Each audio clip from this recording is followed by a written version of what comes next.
ত্রয়োদশ জাতীয় সংসদ নির্বাচন সুষ্ঠু ও বিশ্বাসযোগ্য করতে 16 আনা প্রস্তুতি নিয়েছে নির্বাচন কমিশন।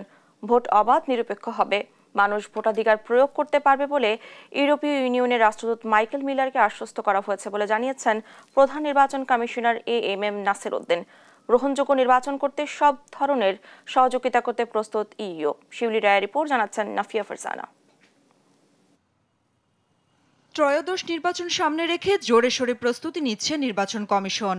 ভোটার তালিকা চূড়ান্ত করার কাজ চলছে। দেশি বিদেশি প্রতিনিধিদের সঙ্গে বৈঠক করে পরামর্শ নিচ্ছে নির্বাচন commission.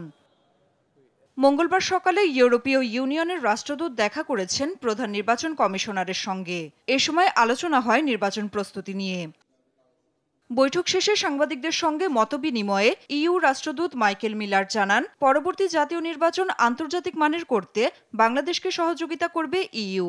Come here today to visit with a message of support for the reform ambitions of the interim government, for the holding of elections in a transparent manner in line with international standards, and also to ask the Chief Election Commissioner what the European Union can do to support him and Bangladesh at this extremely important moment.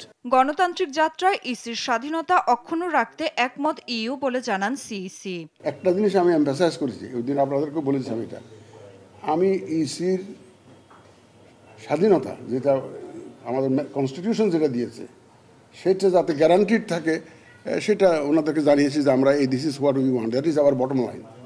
মানে আমরা কোনো ইসির স্বাধীনতা compromised হোক এটা আমরা চাই না, এই কথাটা ওনাদেরকে আমরা জানিয়েছি। ভোটের মাধ্যমে জনগণের আস্থা ফেরাতে কাজ করছে নির্বাচন কমিশন, এমন আশ্বস্ত করা হয়েছে ইউরোপীয় ইউনিয়নকে। তারা অ্যাপ্রিশিয়েট করছে, বলে যে আমরা বিশ্বাস করি EC should be independent. Nafia Farzana, দেশ টিভি, ঢাকা। জাতি তাদের কাছে প্রত্যাশা করে।